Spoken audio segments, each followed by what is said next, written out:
What is happening, YouTube? Back in the building.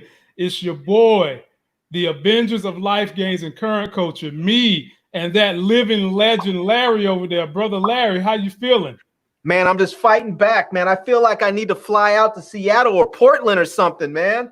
I feel like Hey, I need to put my helmet on hey, and, hey, and get yeah, get my man. gas mask on and Look, fly out to bro. Portland and Seattle. Before we fly out there, you know we got to go. We got to take a trip around T Stream's house to get geared up. Man, we're gonna go there to get geared up, and then we might have to actually pick up some of those, what they call them, the not effing around crew or something. Yeah, man. Yeah, What was it, the NFAC or something, like, I don't yeah. know. I'm about to grab some of them dudes and just take them with us. Yeah, we're gonna have to go. We would need to go down to Seattle and we need to do a march, man, because that mess is not right. And it just bothers me that no one seems to have any control to stop them from doing anything. And it just makes you wonder about our government. It just makes you wonder. Man, I'll tell you, it's just our country is really it's in disarray, and I don't think people realize how fragile democracies are. And I think because for so long we have lived this life here in the US where there's been peaceful transitions of power. There's been a relative, even though we've had a lot of issues with civil rights and with various groups, there's always been some level of respect for the law and for not always, obviously, which is part of the reason why we're out there protesting right now, but as an institutional level, there's been some respect for the law, and that's being chucked straight out the window right now. And it's so ironic that this is happening with the Republican Party, because the Republican Party are the ones that are always out there talking about states' rights and states should be independent and the federal government should have a hands-off role and all this. But then here they go. They wanna just dive in with both feet, both hands, everything, just trample all over the states' rights, even when the states are saying we don't want you here. But it's the whole thing is so transparent because it's just obvious that what they're doing is that Trump is going after these states where they have liberal governors, liberal mayors, and he's going into places like that to try and make it seem like, oh, these places are out of control. And look, base, look, if we don't do something, this is what's the rest of the country is gonna be like. When the reality of it is, if you just simply didn't send troops there, it wouldn't be like that now. Well, We'll have to get back into the political debates on another show, because ladies and gentlemen, we haven't forgot about that, and our promise is still here that the closer we to election, the more we're going to devote more time to talking about the issues in America that can be changed through voting. I wanted to say something real quick. First, let me shout out my folk Buzz 703, my family Muchella, we and Chris P. We were scheduled to have Sharronda from Pay Her Weight, but I do think we're having some technical difficulties. She might be able to slide in here, or she might not. If she doesn't, we'll get her booked again for the next time. And my folk, Howard McQuarters, man, thank you, family. We really appreciate all the super chats you guys do, and we're going to combine our little voice con, and this is one that Larry can love. So let's get this on out the way so I don't have to do it again. Yeah, go ahead and burn all that. My king, we cannot do that. It is our tradition. When I tell you to do something, I mean that shit. Burn it all!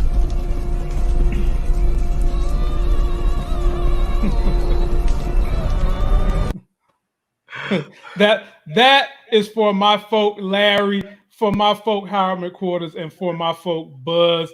But the substance we're going to get into today, ladies and gentlemen, we are going to review The Chi episode 6 and what happened.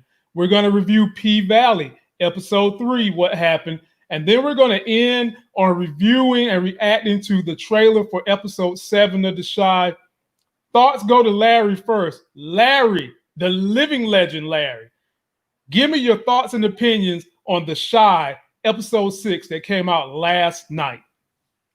It was pretty good. It was decent. I think that I think Ronnie knew. I think he knows. And if you haven't seen it yet, it's about to be all kinds of spoilers up in this piece. So Spoiler alert, ladies and gentlemen. Spoiler fair alert. warning. I think Ronnie knows that Keisha's in that house. When he went in there, I think he only didn't say something because he knew that maybe he couldn't take that dude by himself. And to say something would mean putting his life at risk and Keisha's life at risk. Whereas dude might just kill him and then take Keisha and move her somewhere. And then she would really be lost. So I think he's going to go back and probably get somebody. I don't know how that's going to work out because, the police aren't just going to run up in there without any proof. And so, maybe he can go get somebody from the neighborhood or something that'll be willing to go up in there. I don't know if he goes and talks to Keisha's stepmom. I don't know. Maybe if that happens and he says, hey, I think she's in there. I was in the house. I heard a woman screaming, maybe Kev gets word and Kev goes and grabs, Jake and Trig and them, and they go in there. Because other than that, unless it's on some street level stuff, I don't know how they're going to get in that house. So, but I think it was all right. One thing I do want to ask Keisha is, was rolling in the grass? Was it worth it?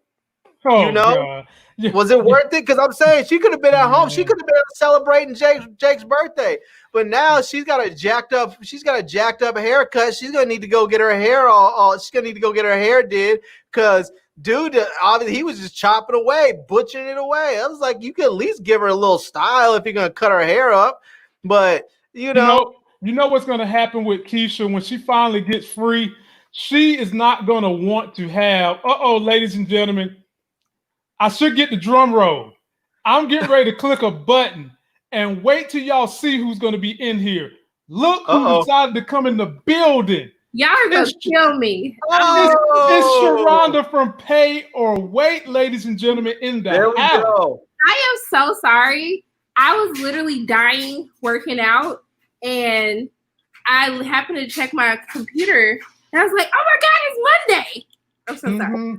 Well, so that's why I have this sweat glow on my face right now. It's all good. It's all good. It's all good because that sweat does not stop the wonderful opinions that come out of your mouth. If anything, it might help. That the sweat glow that she has right now is the same sweat glow that Keisha should have had when she should have been running down the street after she got up out that house instead of sitting there rolling in the grass playing with the ladybugs. You know.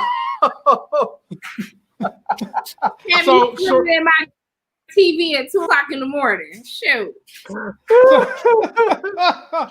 Sharronda, we're just kind of recapping what happened, and I got an inside joke for you before I let you kind of give us your first 2-minute rendition of how you felt about the episode.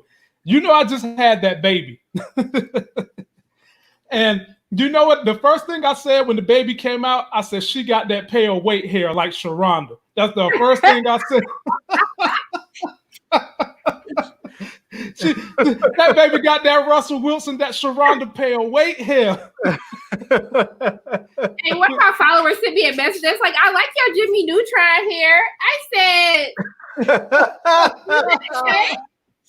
is it shade? Because it felt like shade. It felt like shade. I mean, I think that was shady love. I think that was shady love. Yeah, whatever the case may be, it seems to be excellent grade. So I meant it as a term of endearment. I don't know how somebody else meant it. I was thinking more like Robin Dixon, but not blonde. Oh man, good God Almighty! We're getting packed today, ladies and gentlemen. We have our other Life Game member. It's the brother T Streams is in the building. T Streams in the building. T Streams, Sharronda T Streams. How you doing? Fine, to you? All right. What's going on, good people? We chilling, man. So let's Sharronda go ahead and open up. We was just discussing our thoughts on the Shy from last night. Give us your 2-minute hot take, and then we're gonna kind of pick it apart. I just need to do another moment of silence for my petty homie. This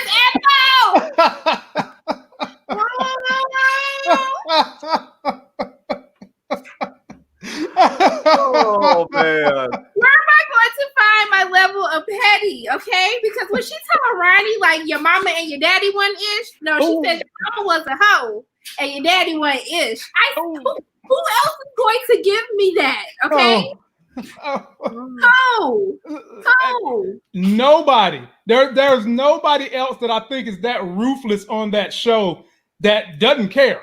And I was happy that she got her moment to enjoy herself and relax before she died. But the problem with me was it foreshadowed that they was about to let her die. And I was that kind of bothered. I was definitely like, I said, first of all, y'all got Miss Ethel in her red, with her little Jezebel red, with her lipstick on.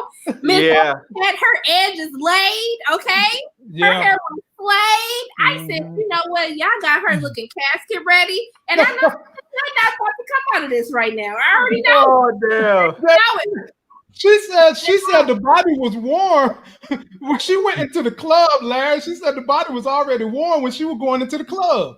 Just put her in her casket. I'm done. Okay. I'll tell you what, though, whoever's writing this show, none of these people in this show can take a compliment, because every time someone says something like, "Oh, you look good," they always say, "I know." You know, Miss Ethel, Grandma, you look good. I know. When Jake punched Trig, he said, Trig said, that was a good shot. I know. And at some point, what's his name? Kev said the same thing. I'm like, damn, can anybody just say thank you? So, T-Streams, have you caught up on the Shy yet? Man, I'm caught up. And, man, I appreciate the lookout. Man, I appreciate the lookout. I'm all caught up, man. I'm caught up and I'm hooked in. Well, let me get you to say something. But everybody, if you are new to my channel, be sure to subscribe. Be sure to check out Sharronda at Pay Her Weight. She does an excellent channel. She gets special guests up there that I can't even get my hands on, or at the very least get my breath on them. And be sure to subscribe to Larry's channel. It's my man T-Streams. T-Streams, give us a quick 2-minute synopsis of how you felt about last night's episode of The Shy. Man, I had a lot of mixed emotions, man, because it you know, in one sense it was all over the place with the ordeal concerning Keisha. At first I thought she was gonna escape, but then I was like, nah, that would be too much like right. And then you know, little buddy, his grandma, she was in there with the strippers, you know, and then she turned around and died, and you sad, and you really don't know what to feel about the little young man whose birthday it was. So you know, I was all over the place. You know, you got characters that you like, but one minute you rooting, you happy, the next minute you sort of somber and sad, and then you excited about it. And I'm like, okay, I'm like really digging this. But you know, I think it was at the very least I can sum it up in one word. It was interesting. I think it did a very good job of willing the viewer in. They done a very great job at evoking certain emotions during different periods of the film. And you know, I was shocked to catch dang, what's the old girl name from Power? Not Keisha from Power. Dang on Lala. I wasn't expecting to see her in there, but she come in as Mrs. Buttersworth, and so she, you know, she's doing her little thing. So you know, it's nice. It's pretty nice. Yeah, it's pretty nice. I like it. I will say this about Kev. Kev has, you know, he has some principles. He had, you know, I understand all that. But, bruh, don't leave a brand new iPad and an Apple Watch sitting on the table. You could be mad at the girl, but you still got to take it, you know? Now, I'm just saying. I don't know about you, Sharronda, but I felt like Kevin kind of overreacted in that moment when Gemma basically came clean. She fessed up to what she did wrong. She apologized. She tried to set the mood right and basically say, you know, Kev, I care about you. I messed up, but I'm here for you. And I'm trying to figure out how to connect with you. How do you feel Kevin handled that situation?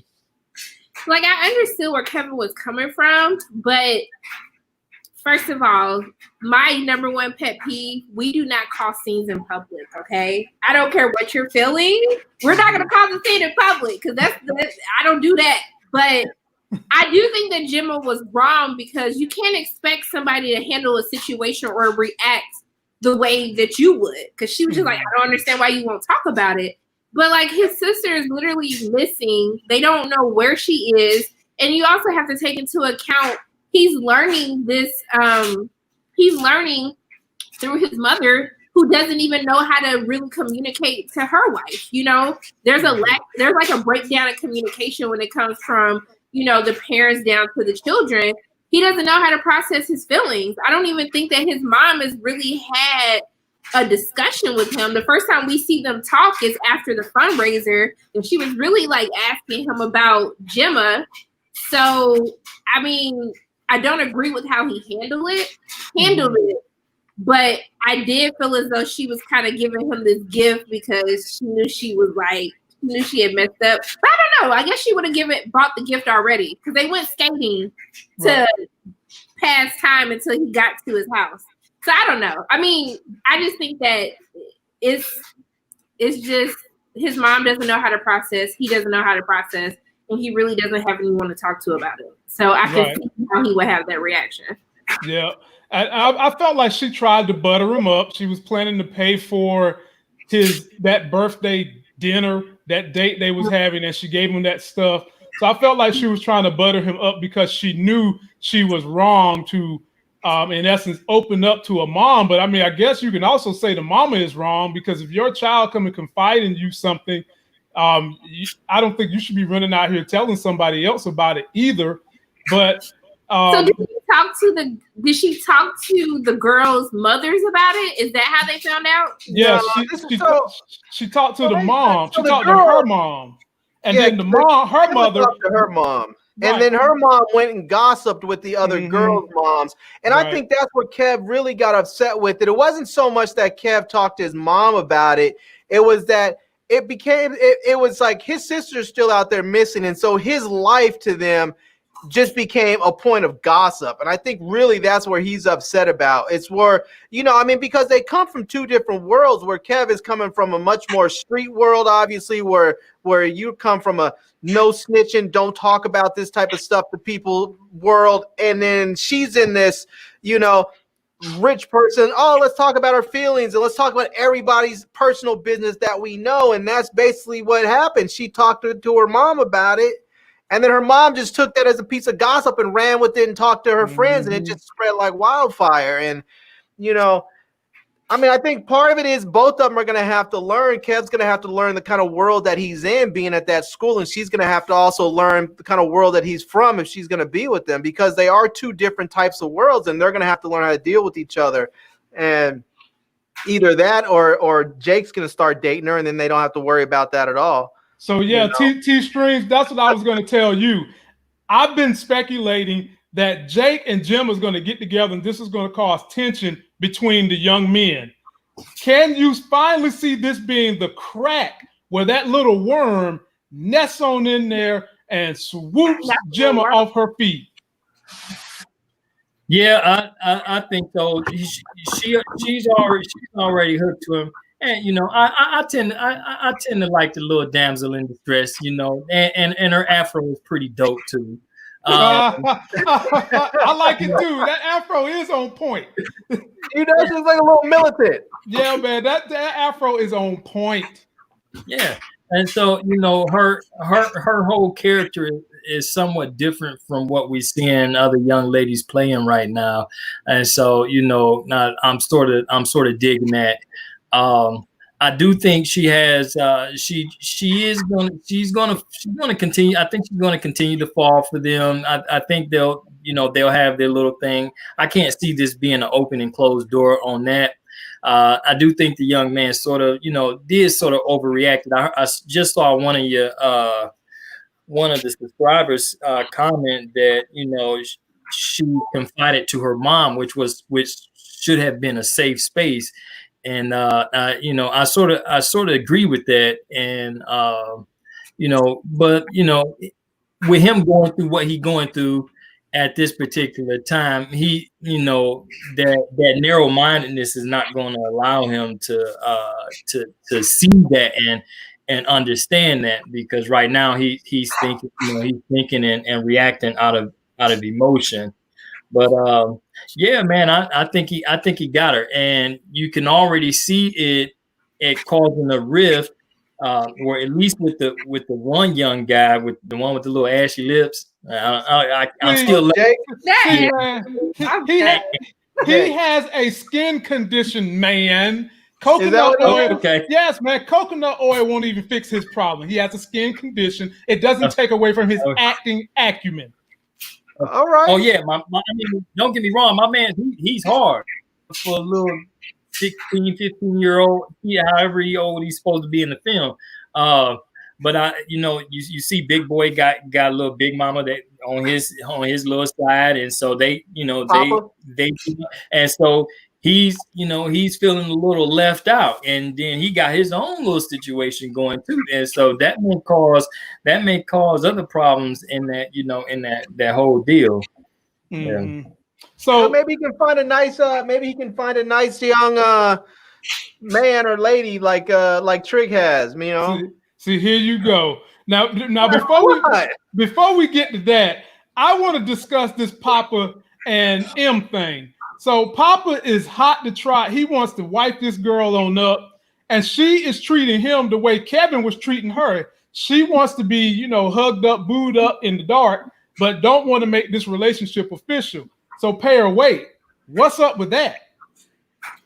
I think that I don't know if she feels, you know, like when her and Kevin were together, everything was fine when it was just them. They were one-on-one, they were vibing. And then like after the kiss at the party, and then it turned into this whole thing at school, that's kind of how their whole relationship fell apart.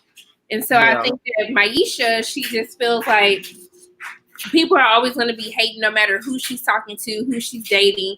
And I think she's just trying to either save like her relationship and by keeping it secret so she doesn't have to deal with the kids at school, or she could be embarrassed to Papa. You never know. She doesn't strike me as the type of person that will be embarrassed by someone. Like if she likes them, then it is what it is. Like she gonna rock with them.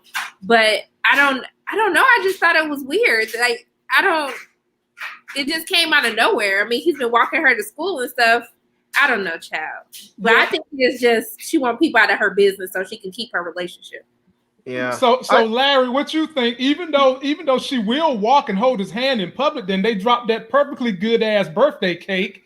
No, that cake they messed up. Look, different for workers. I have to agree with it. As terrible and as ratchet as they acted at that cake shop with the name spelling, I can only imagine what that thing tastes like, boy. You don't think it was delicious? Cut into that cake. It wasn't delicious. But I will say, I think Sharronda's right. I think she's not so. I don't think she's embarrassed of Papa. I think she's just worried about people in her business. Where I think it's a lot like, you know, like celebrities often talk about this. They say they keep their relationship secret because the moment you tell somebody that you're dating, all of a sudden everybody's all up in your business. Everybody's talking about, oh, I saw so-and-so over here with this person, or I saw so-and-so over there with that person. And they start, you know, micro-analyzing all of your tweets and Instagram posts. If you like somebody's photo, or all of a sudden everybody's, you know, trying to manage your relationship, and it can just destroy it. And so I think she's just trying to preserve the integrity of it and the peacefulness of it. And once it goes public, some of that's gone. So, wow. You know. I mean, wow. I mean, y'all say these things. It's like, why even have a girlfriend? Why don't everybody just be friends? You're friends for 10 years, then you just pop up married. Think about it, man. When we were coming up, we didn't have to deal with all this stuff. Now, if you know, if you're dating somebody, Papa's dating Keisha, like Maisha, excuse me, and what if he's just flipping through? He's on his phone, just flipping through Instagram, and he sees some girl at school that he's friends with, and she posts a picture of her and a puppy, and he hits the like button, or he posts a picture. You know, he's liking folks from his class or something. And all of a sudden, her girlfriends are going to come back to her and be like, ooh, I was up there and I saw Papa, Papa liked so-and-so's photo, or Papa was, put a comment on so-and-so's photo. And then it's going to just start bringing up all this BS. We didn't have to deal with that when we were coming up, That's true. No. But I do got something that I'm going to give to T-Strings, and then we'll circle back to everybody else. Last week, we seen one of the worst microwave dinner sex scenes we've ever seen in history with one of my favorite housewives in Candy Burris. and then we circle back to this week where Otis Perry's mama was paid to go on TV to talk junk about him.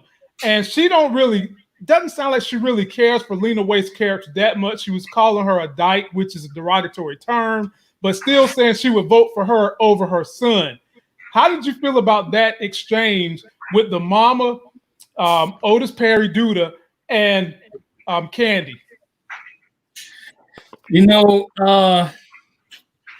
It's sad to say, man, but that you really is issues out there that really exist like that. But that, hey, you couldn't get no more cutthroat than that. You couldn't get no more cutthroat than that. What surprised me was that she tried to clean it up by offering her some money, and dude really wasn't buying it. And when he walked in and was like, "I love you too, mama," and then just held the room for silence for a good few seconds, and then was like, "Get the fuck out." I was like, "Oh, yeah." I mean, that is, it's hey, that electric complex is like really, really serious going on there. I don't know what they got going on. And then he told his wife, he just looked so disappointed and sad. He was like, and I was just starting to trust you again. Yeah. Man. Hey, wait, Sharronda, what did you think about that sequence?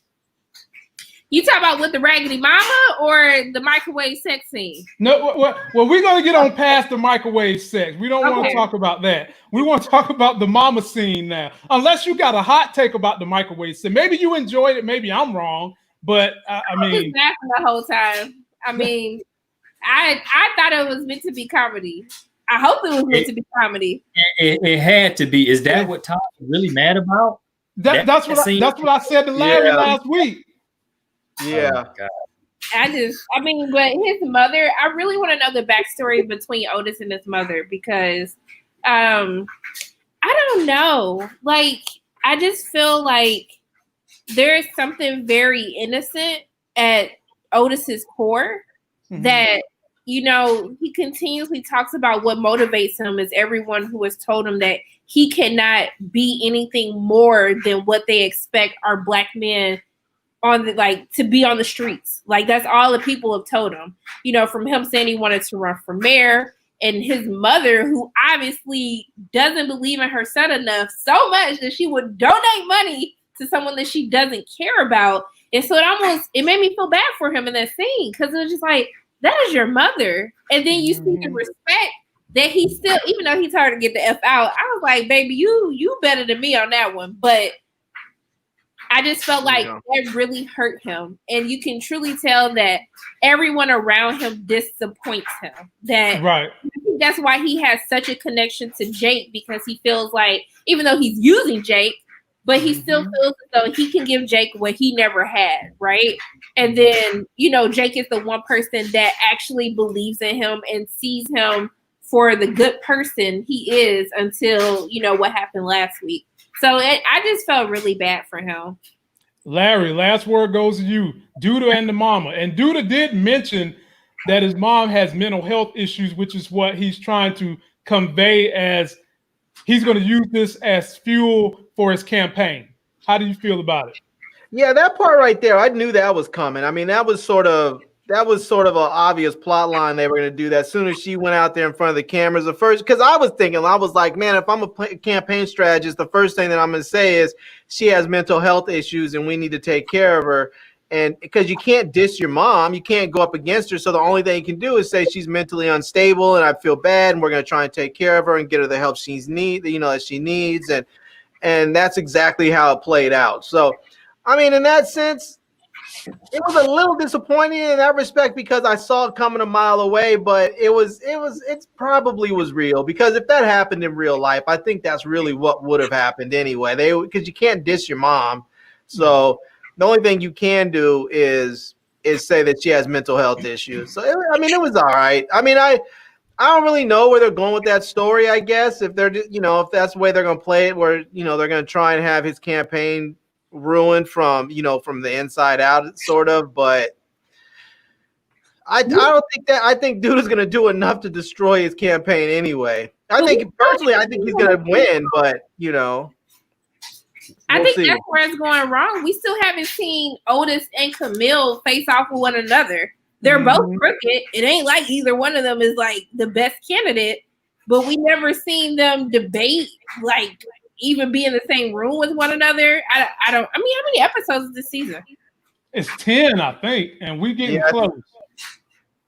And we do need to see that, because like she said, both parties are crooked. He even had tape of her doing crooked stuff. We seen her give money to Papa's daddy, and can we not let Papa Daddy? Broke my heart. Can we not let Papa Daddy off the hook being crooked? No.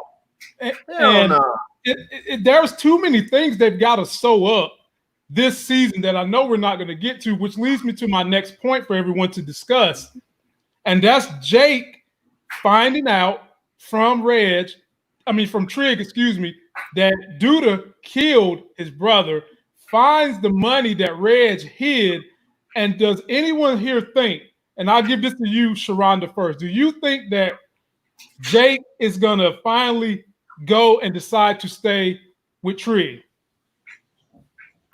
No. Because really? Yeah, because at the end of the day, I mean, Duda is offering. I mean, first he would have to really believe that Duda killed Reggie, right? Because technically he didn't pull the trigger.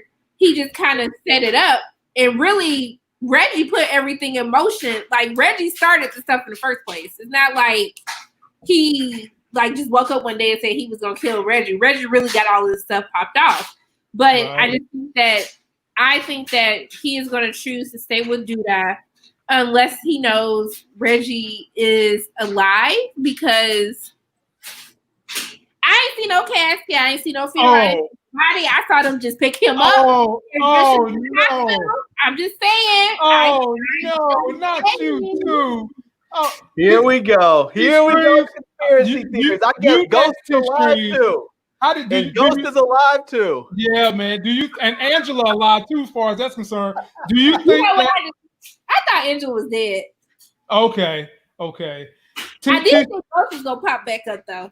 Hey, we still got people thinking Ghost's gonna come back right now to this very minute. Omari, he done with that character. Yeah, he is done. Kill me.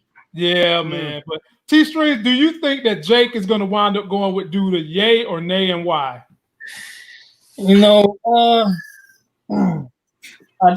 don't know. She just made a good point. If he finds out that he did play a role in his brother getting killed, then probably not. If he keep hanging around his brother and seeing what his brother laying up with, he damn sure going back. Oh my God, Lord, Larry, you get the last word, because boy, y'all ain't about to get me in no trouble tonight. Lord have mercy. Well, I will say, I was happy to actually see Hannibal pop back up. So yeah, that's what I was happy to see. I love him. Yeah, I like him. I like Hannibal in this show. I like him when he plays on Legacies. I think he plays a vampire or a werewolf or something. He's a vampire. I like him on that show. So I was happy to see, because he's so chill and just so, so I was happy to see him pop up. So I'm kind of interested to see what's going to happen with Hannibal and with, what's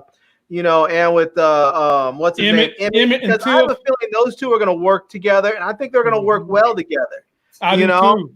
And I gave you a shout out, Larry, when I did my review. I said that you've been clamoring for Lena Waithe to put a positive black brother in the show, and you got what you wanted. I like him. Got what you wanted. I like him. He's a solid brother. He's educated. He's running a business. You know, I don't know if weed is legal in Illinois. So It is. you know, It is. okay. So it looks like he's running a legit shop. So I'm happy for him. You know, so I would really like to see.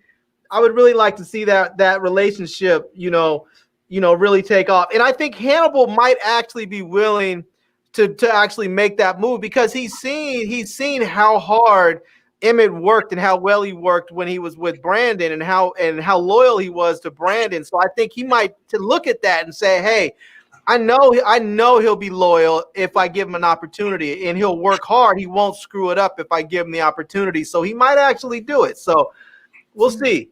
Well, you know, since weed and hunger go hand in hand, he could probably give Emmett and Dominique a food truck. They could sell food and weed out the truck, and you got a running industry through the city. Bam. Or you could just sell weed-infused food, and people will be hungry while they're eating at the same time. They'll never leave. They'll just keep eating and eating and eating. See how we helping the writers solve problems. So, ladies and gentlemen, we will come back because fan requested that we take a look at the trailer from episode 7. We'll come back to that. But now I'm going to pivot to P-Valley. T-Strings, I hope you've been watching P-Valley, the type of show that make you pull down your Iron Man underwear, because we got to discuss that show right now. So I'm going to give it to Pay or Wait first. Last night with episode 3, we all have our favorite characters. Mine started out being Autumn Night, and I had to cut her crazy ass in favor of that vehicle known as Mercedes. However, I wanted to change her name to Tesla. We want to get an assessment of how you felt about episode 3 from last night. I enjoyed last night's episode. I never cared for Autumn. Why everybody got hate on the yellow girls? I never hate the yellow girls. But I'm still a little traumatized about this pull down your Iron Man underwear. That really like triggered me for a moment. Like, do I ask for an explanation? Do I want an explanation? I don't know. But sometimes I just let stuff go. Sometimes I don't even ask for clarification because I'm not sure if I want the answer. And sometimes, as they say, when in doubt, go without. You know. Okay, I guess I'm just gonna let it be, honey. I'm gonna let it be. But can I talk about who my favorite is? Yeah, please do. Please do. Cricket let it. Oh Lord!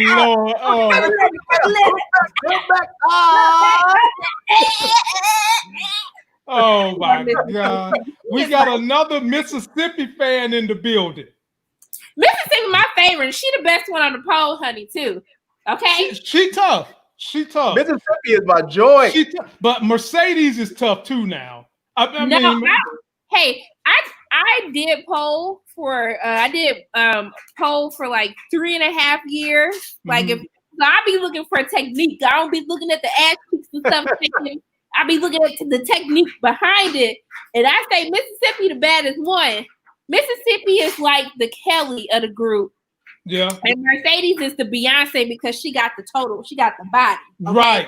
Right. Because I was just about to say, when you talk about technique, what technique do you have if you ain't got no ass to go at that technique? So I mean, did y'all see what she was doing? Okay, that's fine that Mercedes was twerking, but literally Mississippi had to hold her body weight on the pole and balance Mercedes' body weight on top of her while she is twerking.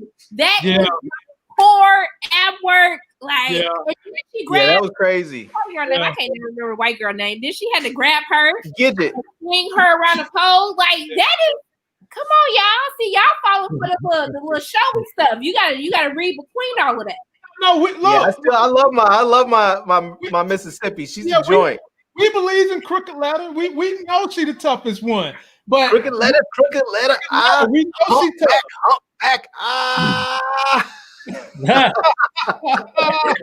So can I tell y'all what freaked me out about last night's episode? Everybody on this panel probably know what freaked me the hell out last night on this episode. So we do know Andre is joning for Autumn, right? And when Autumn found her picture on his computer, you know, that caused her to run out of there with her crazy ass and go back and go talk to Uncle Clifford. Well, Uncle Clifford took her phone when he was calling and gave him the passcode to get into the boom boom room. And of course, Dre is running up in there thinking that when he get in the boom boom room, it's going to be Autumn Night. And little and behold, do he see the blonde hair, but what turned around was definitely not an Autumn Night. That was more like a winter night. And I was like, what in the hell? That freaked me the hell out. Y'all better stop hating on Uncle Clifford, okay? Uncle Clifford. Man, that was like he turned around. I felt like Game of Thrones. I felt someone was gonna say winter is coming. That's what I felt like too. Now, I like Uncle Clifford though. Don't get me wrong. Uncle Clifford is a mainstay on this show. He's a cornerstone on this show. He's actually probably the showstopper, to be honest with you. But man, if I would have been expecting to see Autumn Night and I saw Clifford, I would have been very, very upset. When you saw his face, he had a little mean mug stank face the whole time that Uncle Cliff was talking to him. Yeah, but that's it. I would have left. It wouldn't have been no sitting in the room with the fake ass Dr. Dre hemming up the door. I would have left.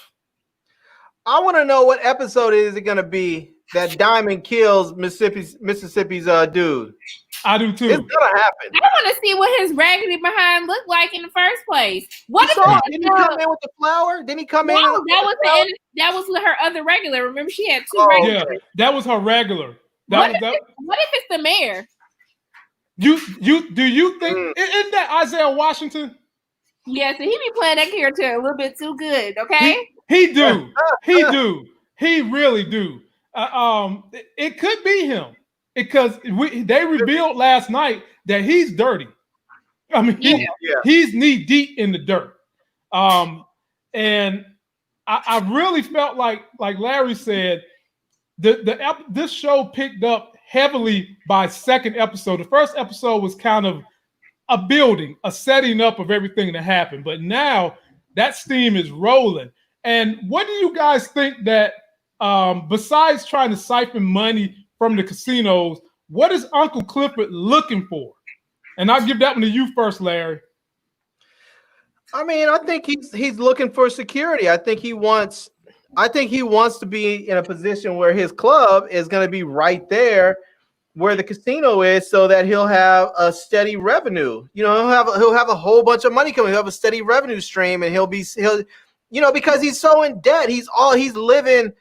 I forget month to month. It feels like he's living week to week. And I think he's looking at this as his opportunity to climb out from under that mountain of debt and to actually maybe thrive a little bit. So, we'll see. I mean, I hope he recognizes and understands they are coming. What's his name even said it. They're coming for your club. So, as far as you being in debt like you are, that he needs to figure out some situation to straighten that out, because right now, as it is, I mean, they're gonna pull it out from underneath him if he's not careful. I mean, we know they're not. I mean, it's one of those things where they make it seem like the show's called P-Valley. There is no P-Valley without that club, so we know it's not going anywhere. But he needs to be careful with it. But I mean, we'll see. We'll see. It's going to be interesting how that whole thing plays out. They need to speed up that storyline a little bit, though. So T Streams, have you seen P-Valley yet? No, I have not checked it out, but I'm listening to you guys, and I'm looking here at my other computer at the highlights and stuff. I'm gonna go ahead and, if it's only 3 episodes, I'm gonna go ahead and check those boys out tonight. Yeah, you dive on into it. So let me ask Sharronda and Larry, what is the information that Uncle Clifford has on Corbin? Now, they pronounced that they went to high school together. Is he strictly talking about knowing that Corbin is the love child of the maid, or is there something deeper in terms of information that he's got on Corbin? I thought that was the main part. I know some people were trying to allude to the fact that maybe him and Cliff had a relationship or something growing up. I don't know, but I mean, I think the main part of it is the fact that people, they don't know that is like who his father really is. And I thought that was actually some very good writing in that conversation that Cliff and Corbin have when Cliff is just like, talk about reparations. You went from your father not even claiming you, your brothers acting like you didn't exist. To his last breath, he literally gave you a part of his legacy, right? He gave you the start of the generational wealth that you should have had when you were growing up. And now you're the only person who kept their money. Right. And the only person who was working to keep like the farm going with the cotton and all of that stuff. Like he's the only one working to like keep everything going. And that's why he's the only one who can see the vision, because he grew up with nothing and came from nothing. So that's why he wants to take this further than just a get rich quick scheme, which his brothers were trying to do. Right. Right. And it was interesting too, that I was glad they actually wrote it in there where they said my brothers, they blew through all their inheritance and now they just want to take this little measly, $1 million each and, or $2 million each, whatever it is, instead of seeing the bigger picture, because when they first started this show, when they were talking about the brothers wanted to sell and he wanted to lease, they didn't really explain why the brothers were so willing just to take this lump sum payment and get rid of the property. And now that he's explained that they blew through their inheritance and that's why they're impatient and now they just want to get a big lump sum and move about their way, and I get that. I'm mad that they wrote in there, let me go back to picking this cotton though, it was kind of funny, but it is what it is. But I think that was a really good scene because they explained a lot in there. They left you wondering a little bit about what their relationship was when they were younger, but then they also explained in a lot of ways that this was not some relationship that just grew out of what's his name going to the club. Right. That this was a relationship that extended all the way back to their childhood. And so once you know that, it really changes the dynamic between these two characters, because it's no longer just like, oh, I'm a club pimp and I'm a trick that goes there. No, it's this thing where they have been friends and they have a long-standing relationship and that predates all of this other stuff, and there's secrets that have been kept. And so what it tells you is that in the future, when Uncle Clifford is probably going to find himself in some trouble, that what's his name? What's the little dude's name? Corbin. His name is Corbin. That when Uncle Clifford finds himself into trouble, he's probably going to be able to find a serious loyal ally in Corbin, not just because he kept Corbin's secrets, but because Corbin actually is somebody that he knows and cares about him, and they're actually friends in the real sense of the word. So, but does Corbin? Let's see how it pans out. Say it again. Is Corbin aware that this includes them having to get rid of like the strip club? Nope. He's not aware of that. The only person that's aware of that is Andre. Okay, his raggedy behind. Yeah, so that's the next person I wanted to get y'all's perspective on. So, Andre? Tell us why you're mad, Sharronda. What is your thoughts and opinions on Andre? First of all, who text somebody talking about last night was lit? Hey, it's plenty of cornballs out there that do that. Plenty of them. I mean, let somebody send that to me. You are getting blocked, okay? Don't ever send me no message like that. You're getting blocked. But then when he was like, have a blessed day, I said, well, you know what? I would love my significant other to want to cover me with all of the blessings, okay, of the Lord. But don't send me no mess like that after we sitting up here sinning. You gonna send me have a blessed day, and we've been sitting all night. What are we doing? What are we doing? He is so lame talking about this. He's just corny. He's so corny. First of all, I don't even know why you so like mesmerized by Autumn, because she don't do it for me. She's a pretty girl, but like her attitude, honey, her attitude it's just not what's up. And I don't know. I really want to learn more about the relationship between him and Isaiah Washington's character. Me too. Because I don't know if that was God Daddy or something, or like, mentor, or maybe maybe Isaiah Washington's character is friends with someone that was a father figure or a role model to him. Talk about his family that right. There. Or something to that effect. But I think the vibe I get from Andre is he likes to say he's a save-a-hole woman type of dude. Oh, most definitely. He's Captain Save-a-Hole more so than my man Chris from Hightown. Larry, talk to me about your boy Andre. Remember, we thought that he was going to be the good black dude, and it turns out he's got his own issues other than just having nut all on his stomach from a phone call. Oh man. You know what? I didn't notice that in the scene, and I'm glad I didn't. I didn't notice it till you mentioned I it. saw that, honey. Yeah, I saw it too, man. And I can't unsee it. I can't unsee it. Yeah, I'm glad I didn't see that. So, you know, I will say with Andre and with Autumn Night, I'm okay with both of them being sort of weird and off because they put them together because they're sort of weird and sort of off. And you know, I mean, I feel like with Andre, I feel like he's a little conflicted because, you know, he went to school. I believe he's an attorney. And so he went to school. I don't think he came back to town to do this.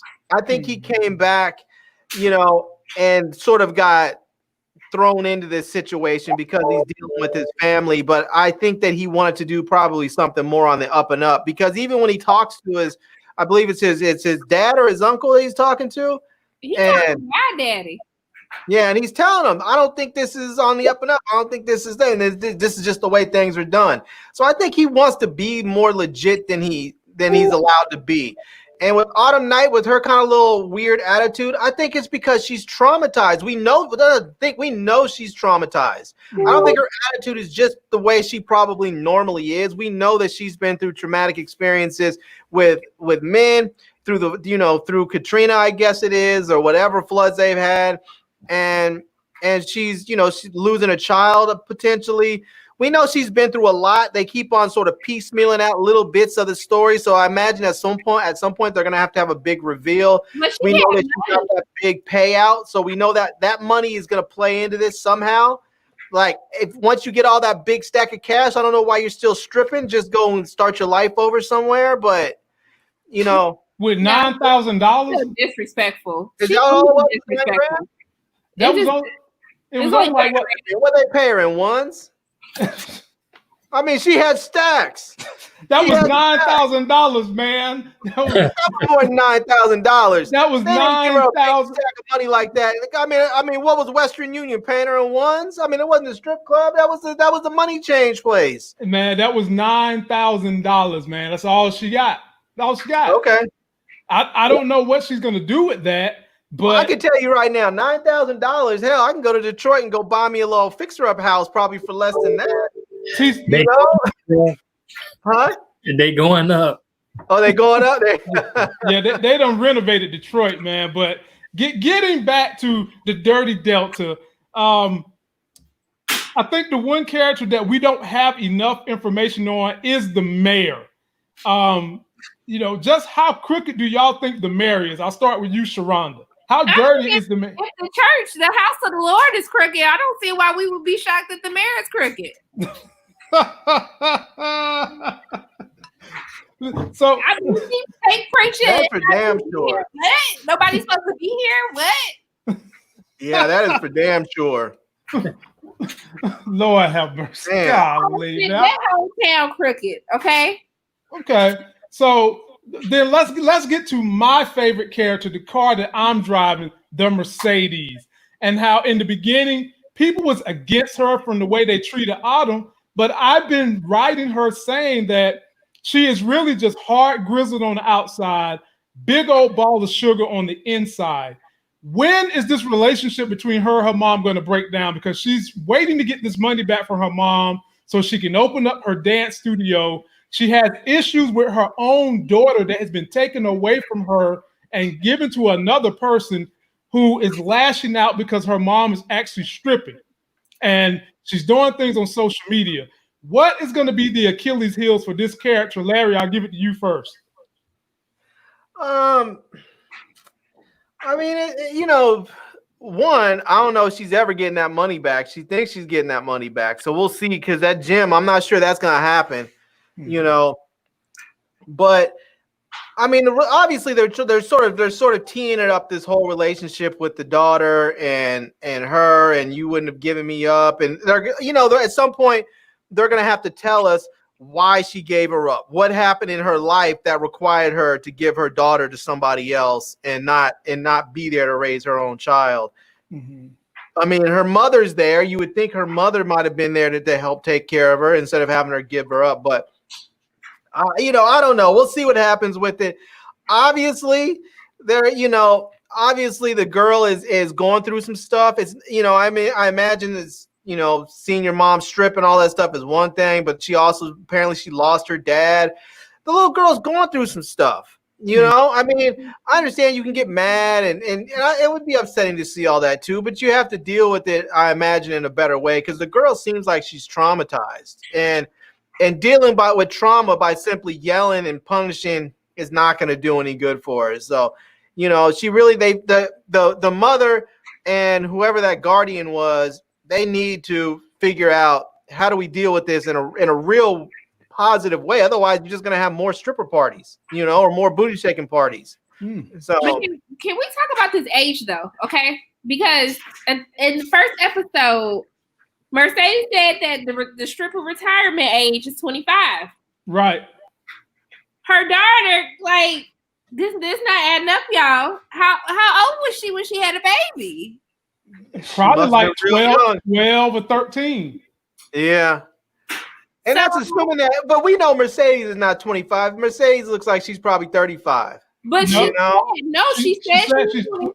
Yeah, she said she's 25. And the thing is, in the arguments between her and her mother, she made it seem like her mama was pimping her out. She did. She did. Okay. And that's why they've got that contemptuous relationship between each other right now. And then the mama is in a church where they don't want women to be lead pastors of the church. Baby, that's every church. That took me back to, I grew up coaching. So when he said that, I remember when I went to Martin Luther King Jr. for Black History Month at church, okay? And they told me that I had to be Coretta. And I said, you know what? I said, Mama, I don't fight you on a lot of stuff, but I got to sit this one out in protest, because if they tell me I can't get behind that pulpit and recite I have a dream speech, we have a problem. So as soon as he said that, I said, see, that talk about Black women are the backbone of the church.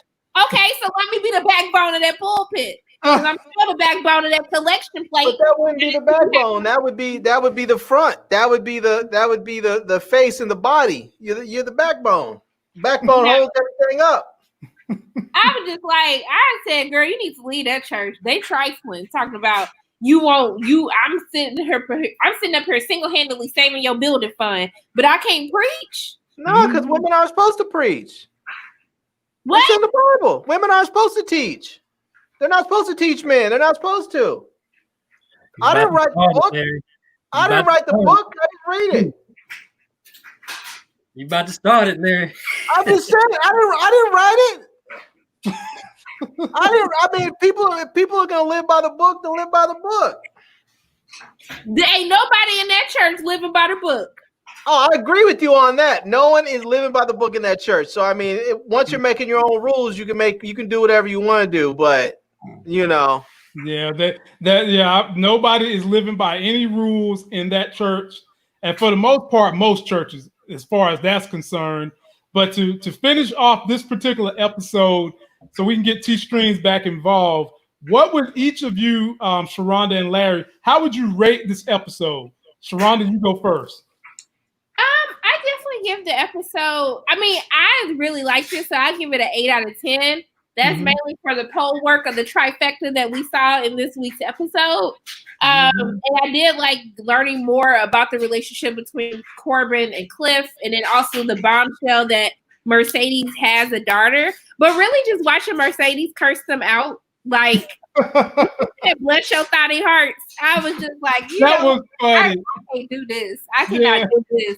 But what I will say is they got one more episode of these little traumatizing flashbacks for Autumn. Oh my God. After that, it's a wrap. Okay, y'all need to give us some answers. Let us know. Okay, because we know she had money. Okay, because the way that she was telling Andre how to set up his account so he could take the bribes and not have anyone not have it traced back to him. That's why I never talk about she traumatized and this and that. No, she a little bougie, raggedy, old, nasty attitude having woman, okay? I'm just like, Well, I don't know if she's bougie, but she's definitely something. She has some knowledge. I'm like that lady like that. How she looked at her. She definitely there's something with her. I don't know if she maybe came from nothing and then had money and now she's back to not having anything. I don't know. There's something there that she has. It seems like there might be an interesting story there. I don't know what it is. And I'm curious because, she does. I mean, she says things that make you think like, oh, maybe she comes from money, but I don't know anybody who comes from money who thinks of, I lost everything. The first thing that I'm going to do is go to a strip club and start stripping. That's just not how people who come from money think. Most of the people who come from money think like, oh, I'm going to go and make more money by doing something else besides stripping. They don't think about selling their body is even really an option like that.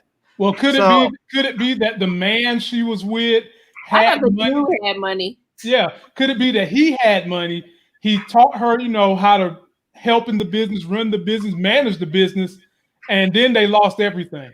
Well, yeah, it could be. That's why I was saying it could have been that she came from nothing and then had something, and then she lost everything and she's back to having nothing again. So maybe that's why she has some of that knowledge, but she's just, I don't know. I mean, I haven't given up on Autumn Night yet because it's clear that she's traumatized. Until they tell us where her trauma comes from, I don't want to just judge her too harshly because I feel like she might have good reason for being the way she is, but we'll find out. I'm not writing her off just yet. I know a lot of people like to write her off because, they just look at her as the little pretty bougie, yellow girl. And a lot of people like to write her off because of that. But I think I'm willing to give her a little bit of a shot. I will tell you this though, with Mercedes' character, I know everybody was looking at her like she's bodied up. Mercedes needs to be careful because she's like a cupcake away. Man. She's like one cupcake away. That's it. Look. That's it. Just one. She's not there yet, but she's close. Like Mississippi is nice. The M-I crooked letter I crooked letter humpback. Now her body's on point. Man, Larry. Larry trying to get cut today, okay? Larry, we're not gonna take no disrespect from Mercedes, and every time we is not gonna take no respect for you and Mercedes when every time you talk about liking a lady, she light skinned with a slip and slide forehead, talking about Ramona from Power, talking about you like this Autumn Night. I'm not gonna take this disrespect from you talking about Mercedes. That is not true. Mercedes got abs on her. I saw abs on her. So Mississippi is as brown gets. Mississippi is like a wonderful drink of Mississippi sweet tea. She is as brown gets. And it's like when we were watching Power, I was loving me some Tasha. Don't get me wrong, I like them all. I like dark girls, I like yellow girls, I like brown girls, I like women, period. Yeah, so, but you don't like them if they won Reese's peanut butter cup from losing an ab. You don't like them like that, though, huh? Y'all ain't got to compare no woman, okay? Mississippi beautiful. Autumn Love, even though she get on my nerves, she beautiful too. And Mercedes, she got a banging body. He wasn't saying that booty was a cupcake away, was he? No, I'm not into the oversized. I'm not into the oversized booties. They talked about me for not being into Lala because I'm not into the big oversized booties. That's just not my thing. I like proportions. I like people to be proportionate. That's what I'm saying. Mm-hmm. Don't give me them little bird legs and then you got this big old crazy to dunk. It's just not too much. I don't need to have all of that. And then you have these little tiny bird legs with no calves or anything. I want to see some little bit of everything looking right. Mm-hmm.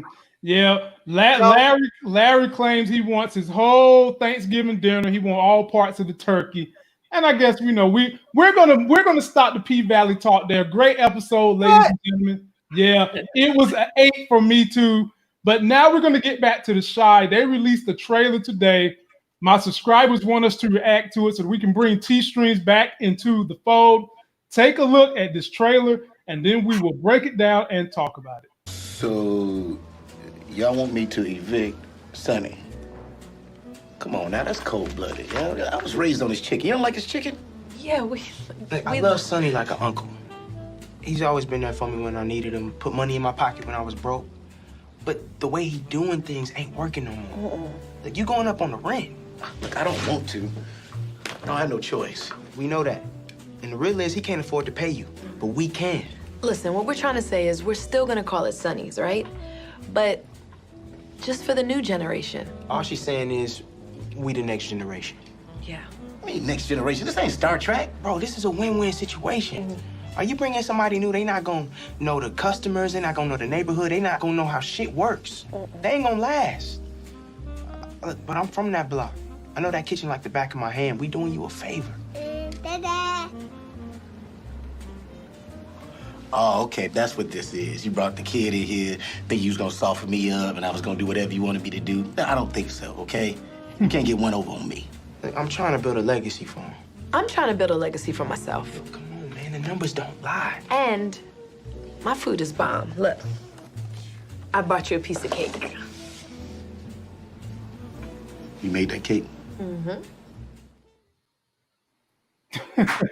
T-Streams, are they going to be able to snatch Sonny's restaurant from underneath his feet? Man, I'm done with Emmett now, man. I'm done with him. now let me say this first. All right. So he just said he loved a man like an uncle. Now he took a verbal lashing out there at their little party the other night, which he deserved. Yeah, he deserved it. But man, that if they do that, that's gonna expose a whole new cutthroat side to him. Man, that'll be real ugly to do to the old man. I think I don't know, man. I don't know if they're gonna pull it off or not. But man, that's gonna sure be nasty if they do. That's dirty. Yep. Yeah. Sharronda, your thoughts and opinions on what is going on with Emmett, Dominique, and Lil Rel. He going to hell. Is Tip gonna come with him? Tiff needs to leave him behind. She should have been listening to that little tarot card lady. Like, ooh, Emmett doesn't care about anybody but himself. Like, Sonny literally gave him a manager job because he saw him struggling. He gave him a salary job with benefits so he can take care of all them little kids that he got. And this is how he does him. I don't understand. Yeah. I made this argument last week when Larry felt like Sonny went too hard on him, and I was like, he didn't go hard enough on him. Everybody, they need to go harder. That's the problem. Ain't nobody went hard on him ever. Right, exactly. Well, this is what I was saying last week. I was saying that I thought that he went hard on him, too hard, but I was like, what he should have done is he should have went hard on him, and then he should have pulled him aside and said, look, I know you've been doing this. Now we need to work out the business side of it together because you're doing it. We're going to make money. You don't get to just run up in my shop, use my stuff, and you're not going to share in the profits. We're going to do this together or it's not going to get done. And he wanted him to come to him because he knew what he was doing, but he was trying to give Emmett the time to be a grown man, which he can't seem to do, and he didn't do that. Yeah. I'll be honest with you, the way he's doing Sonny right now, I just can't care about Emmett anymore. I'm like, man, I just got done talking about how Emmett was going to be loyal and Hannibal would want to work with him because he's loyal. Now he's being now he's about disloyal as you can get. Man, I can't even. I just don't like dudes like that. I don't like the way. I don't like when people move like that. That's I was trying to tell you that last week. I was trying to tell you that last week, man. I've done business, seen it. I was like, man, you can't do a mentor like that. I mean, because at the end of the day, a good mentor is a gift that keeps on giving for your whole entire life. And Sonny was trying to see himself in Emmett because Sonny's not perfect. Sonny has had some mishaps, but he saw himself resurrect that and he saw something in Emmett. And now the question leads to, first of all, how in the world are they going to get the contract to Sonny's place up from underneath him? It ain't like Emmett got money. I don't assume Dominique got money unless she got somebody she can borrow from. And then are they going to let Emmett and Dominique smash? It seems like they're going that way. T-Streams, what you think? Yeah, this is what I think was going to happen, and it'll probably make more for an interesting story.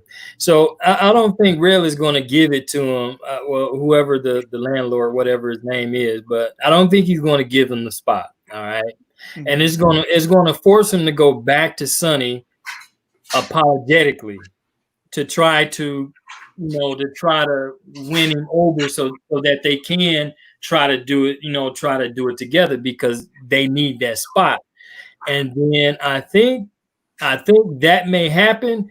And then later on, it'll end up coming out that he went and tried to take the spot from up under him. And Sonny might end up going ahead, severing ties all the way with him. I don't really see him just taking the man's stuff because I just don't see it. But man, I hope they don't do it like that. But I think I think they're not going to get it, and they're going to have to go back and actually face Sonny. Larry, man, I'm wishing bad things for Emmett now, man. Ooh. I don't want him to succeed because I don't want to see him succeed like that. That's dirty to me. Like if he, as good as Sonny has been to him, I mean, this man literally gave you food to eat. He put money in your pocket and gave health insurance to your child. And this is the way you treat him? Yeah. I mean, it wasn't like Emmett had a whole bunch that he was bringing to the table. It wasn't like Sonny saw Emmett come through with this glorious resume where he's like, look, man, I got a degree in restaurant hospitality, whatever. And he saw a way that he could use Emmett's skills and talents. It was just, here's a young brother who's out there trying to make it. Let me give him a chance. And now Emmett's just basically stabbing him in the back. You know, it's like, I mean, he's not even bending him over. He's just straight stabbing him in the back. Yeah, I mean, I don't wish well for Emmett at this point. I'm someone in the comments said that Hannibal's gonna smash his girl. I'm kind of hoping he does. I hope he ends up. You know, I hope he ends up. Where was gonna do that because Corey Hardick it was in an episode when she was delivering some money. He was like, "Is your man, giving you right?" Right. So they were gonna end up smashing. Yeah, and it's not too late. I'm not wishing Emmett well at this point because that was just super dirty, man. I don't know what made him go do that. I mean, he should have done what Sonny was saying. I wanted you to be a man and come to me. And when someone tells you that, they're mad at you in that moment and they fired you, but they left that window open. They told you what they want you to do. They literally opened the damn window and told you how to come through it so that you can talk to them. Sonny's basically saying, I'm done with you right now, but you can come to me as a man and talk to me. And even with that knowledge, Emmett can't be a man and goes talk to Sonny and say, hey, Sonny, I'm sorry. This is what I was doing. I didn't think that you would approve, or I didn't think you would understand, or I was afraid to come to you until I knew it was successful, whatever. But he's too much of a little boy, and he can't man up and just go talk to him. Instead, he needs to go behind his back and now try and take his business. And let's not forget, Sonny is not just some like old crickety man. Sonny's a straight up G, you know? He's just a G who was smart enough to get out when he did and build a legitimate business so he didn't have to worry about looking over his shoulder for the rest of his life. So Man, Emmett's just dumb. I used to think Emmett was a smart dude, a little hustling dude, a little smart struggle man. Now I think he's just dumb and disloyal, and I don't wish him well. I feel you. Well, ladies and gentlemen, I'm going to table this discussion to the last subject because it's almost my shift with my daughter. And we'll start with T-Streams, go to Larry, we'll end with Sharronda. T-Streams, what do you expect to happen in episode 7? This is what I expect to happen. This is what I would like to see happen. All right. I sort of crammed to watch this, so I'm still trying to get their names and stuff together. I do want to see the old bummy guy.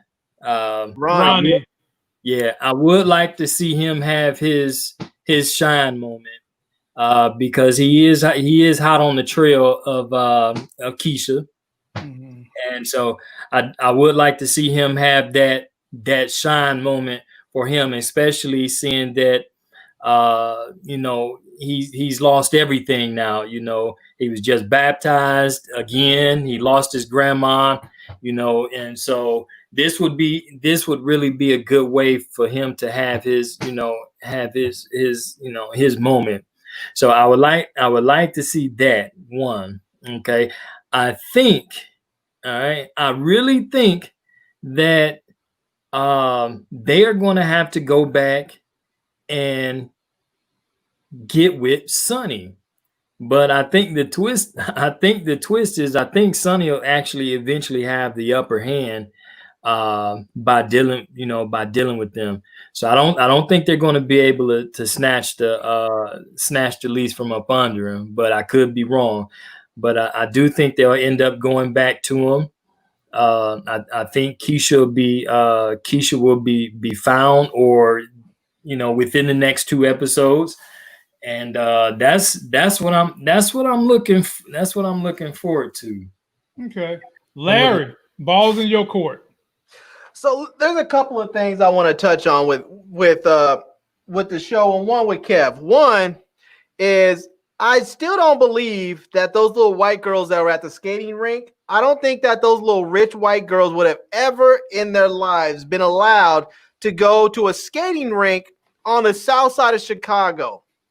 Just don't see it. Their parents would have just said, nah, sorry, can't do it. Why don't we just rent out a skating rink over this way and we'll have the party here? There's no way in hell they would have allowed those little girls to go to the south side of Chicago at a skating rink. 2, Kevin, when you have a little rich private school girlfriend, even if you get mad, you do not leave her on the south side of Chicago alone at night in a diner. I mean, come on, bruh. For real. I mean, I know I've gotten mad at people and I've had to been like, all right, let me just drop you off. Okay, you're at your door. Don't say anything to me. I don't want to hear it. I just got you home safe. We're good. Never call me again. I know you're safe and now I'm out, But you don't just get up and leave a girl like that. You saw when she was walking on the blackout, she was terrified, She was terrified. Anyways, that was my business. The next episode, I think Ronnie's going to end up finding, I don't know if he's going to find her this next episode, but I think he's going to find Keisha a couple episodes before the finale. I don't think it's going to be a finale thing where they find her. I think that they need to find her before that so they can close out that storyline in the finale. So I think he's gonna find her before that. And maybe it'll be because I think next episode is what, episode 6? 7. Sorry. So yeah, I think they might find. I think Keisha might get found. Probably not next episode, but maybe episode 8, maybe 9. So we'll see. But it'd be interesting if what's her name got killed in the process. Who? What's her name? Dre. Oh, Right? Yeah, that would be it because she's already talking to Keisha's mom, Keisha and Kev's mom, talking about we need to start the grieving process and all that. And they're already, they're already planting the seeds of like maybe she's a good person, but maybe she's not wholly on, as I don't know, whatever. And so it would be interesting if Ronnie goes and gets her, they go to the house to go try and get her, and Keisha gets rescued. And maybe it's Dre that gets killed instead of Ronnie, because I came out thinking Ronnie was going to have to sacrifice himself for her. But I'm thinking maybe Ronnie lives through this and that's his redemption, but maybe Dre gets popped in the process or gets hit upside the head with a trophy, you know? Oh, so, Lord. I mean, that's All what dude was about to do. He was about to hit Ronnie upside the head with a trophy. Yeah. Well, I know one thing. Ronnie better learn how to throw them hands before he go confronting folks again. He getting pushed over and the whole thing. He does. So Sharronda, it's on you. You get the last word. What are you expecting in episode 7? I know somebody better find Keisha. Y'all been like hyping this up there. I feel like I need to go watch episode 7 tonight. Shoot. well, you know, that's what we do on this channel. We are a hype machine for good things. And I'm going to watch it. And hyping up episodes is one thing which we are going to do.